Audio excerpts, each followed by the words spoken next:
Vrai sujet de santé publique, le tabagisme cause de nombreuses morts chaque année. Jusqu'à présent, les scientifiques ont du mal à trouver une méthode pour faire cesser les fumées, mais des lésions sur des zones du cerveau feraient passer l'envie de fumer.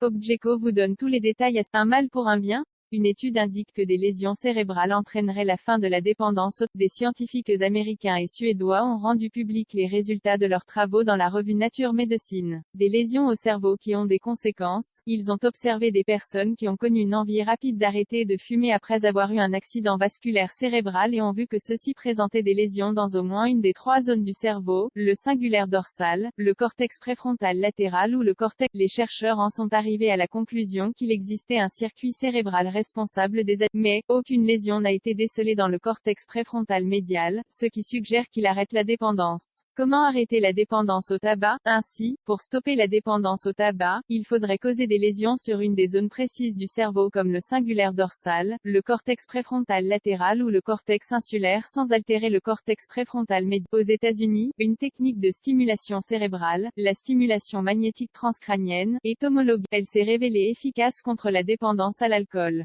Ces informations peuvent donc donner beaucoup d'espoir aux personnes. En effet, il n'est vraiment pas simple d'arrêter. De multiples personnes essayent. D'autre part, le tabac coûte aussi très cher. Le paquet de cigarettes coûte près de 10 €. Ainsi, cette dépendance coûte cher à de nombreux Français et Françaises.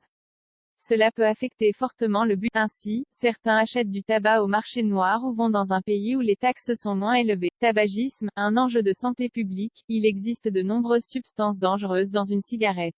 L'acétone, des phénols et l'acide cyanhydrique sont des irritants qui agressent les parois des bronches, du nez et des yeux. L'acide cyanhydrique est un des produits les plus toxiques retrouvés dans la fumée du tabac. Quand le tabac est consommé, la nicotine qu'il contient se pose aux récepteurs nicotiniques du cerveau, entraînant l'activation du circuit de la récompense et la libération de dopamine. C'est en grande partie parce que les neurones à dopamine sont activés que la nicotine a son effet addictif. Le tabac cause de nombreuses maladies comme la bronchite chronique et l'emphysème, le cancer du poumon, les maladies de la bouche, des maladies du cœur et des accidents cardiovasculaires. Il peut aussi entraîner l'impuissance. Le tabagisme est une cause majeure de maladies, associée à un fort impact sanitaire sur la santé. C'est la première cause de mortalité évitable, avec 75 000 décès estimés en 2015, soit 13% des morts en France métropolitaine. Le tabagisme contribue à l'accumulation de plaques dans les artères, fait croître le risque de caillots sanguins, diminue l'apport en oxygène dans le sang, ce qui fait inutilement travailler le cœur. Ainsi, les fumeurs sont 2 fois plus susceptibles d'avoir une crise cardiaque ou un AVC, et même d'en mourir.